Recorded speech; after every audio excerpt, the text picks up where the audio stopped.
ভূমিকম্প হচ্ছে কি? আমার মতো অনেকেরই সারাক্ষণ মাথার মধ্যে ঘুরপাক খাচ্ছে ভূমিকম্প ভূমিকম্প আর ভূমিকম্প। খাটে বসলে মনে হচ্ছে ভূমিকম্প, চেয়ারে বসলে মনে হচ্ছে ভূমিকম্প। সব সময় আমাদের মনের মধ্যে ভূমিকম্প নামের চিন্তাটা রয়ে গেছে। এটা কোনো অস্বাভাবিক ব্যাপার না, এটা খুবই স্বাভাবিক একটা ব্যাপার। কারণ কিছুদিন আগেই 5.7 মাত্রা এক প্রকার ভূমিকম্প হয়ে গেছে এবং তারপরেও তার রেশ যেতে না যেতেই 2 থেকে 3 বার ভূমিকম্প হয়ে গেছে। এই কারণে আমাদের মনের মধ্যে এই ভূমিকম্প নামের ট্রমাটা রয়ে গেছে। এই ট্রমা থেকে বের হওয়ার জন্য আমাদেরকে কিছু নিয়ম ফলো করতে হবে। কি কি নিয়ম ফলো করতে হবে? 1, আমরা নিরাপদ আছি কিনা সেই জিনিসটা আগে দেখতে হবে। প্রথমেই পরিবার সবাইকে নিয়ে বসে ছোট্ট একটা পরিকল্পনা করে নেওয়া যেতে পারে যে যদি কখনো অনিরাপদ ফিল করি আমরা বা কোনো জরুরি পরিস্থিতি হয় তখন আমরা কি করব, কিভাবে নিজেকে নিরাপদে রাখা যাবে।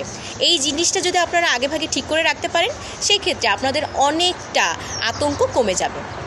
2, দীর্ঘশ্বাস মানে গভীর শ্বাস নিন। দীর্ঘভাবে বুক ভরে শ্বাস নেবেন, 4 সেকেন্ড শ্বাস নিয়ে রাখুন, তারপর 4 সেকেন্ড সেই শ্বাসটা ধরে রাখুন এবং 6 সেকেন্ডে সেটা ধীরে ধীরে ধীরে শ্বাসটা ছাড়ুন। এই যে নিয়মটা যদি আপনারা ফলো করেন সেই ক্ষেত্রে আপনাদের যে আতঙ্ক রয়েছে বা ট্রমা রয়েছে এই জিনিসটা খুব দারুণভাবে উপকার, এই জিনিসটা চলে যাবে, আতঙ্ক কমে যাবে। যখনই আপনারা আতঙ্ক ফিল করবেন তখনই এই গভীর শ্বাস নেওয়ার ব্যায়ামটি করবেন, তাহলে দেখবেন অনেকটা প্রশান্তি ফিল করছেন। 3 নম্বর হলো গুজবে কান দিবেন না বা অতিরিক্ত নিউজ দেখবেন না।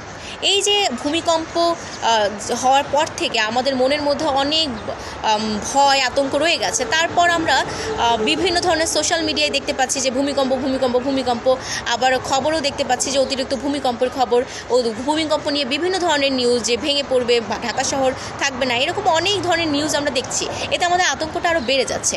এই আতঙ্ক কমানোর জন্য আমাদেরকে এই সোশ্যাল মিডিয়া নিউজ প্ল্যাটফর্ম সব কিছু থেকে বিরত থাকতে হবে, তাহলে আমাদের মনের মধ্যে কিছুটা হলেও প্রশান্তি থাকবে।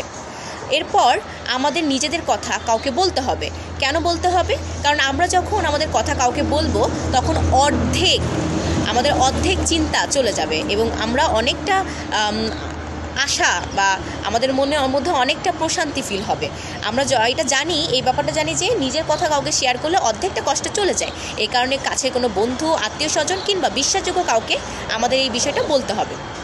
আর তারপরও যদি আমাদের এই আতঙ্ক না যায় সেক্ষেত্রে বিশেষজ্ঞের পরামর্শ নিতে হবে। বিশেষজ্ঞের পরামর্শ নিলে তার মাধ্যমেই আমরা আস্তে আস্তে এই যে ট্রমাটা থেকে বের হতে পারবো। আর শিশুদের ক্ষেত্রে কি কি করণীয় রয়েছে? শিশুদের ক্ষেত্রে করণীয় রয়েছে তাদেরকে ভয়াবহ ভিডিও দেখানো যাবে না, তাদের যে রেগুলার রুটিন ছিল সেই রুটিনটাই ফলো করতে হবে। পড়াশোনা, খেলাধুলা, খাওয়া দাওয়া সব রুটিন ঠিক রাখতে হবে। সন্তানের সঙ্গে বা শিশুর সঙ্গে সুন্দর কোমলভাবে ব্যবহার করতে হবে এবং সবার লাস্টে তার সঙ্গে খেলাধুলা এবং রিল্যাক্স হয় এমন টাইপের আচরণ করতে হবে। এই নিয়মগুলো যদি আপনারা ফলো করেন সেই ক্ষেত্রে এই যে ভূমিকম্প যে ট্রমাটা রয়েছে তার থেকে আপনারা অনেকটাই রক্ষা পাবেন।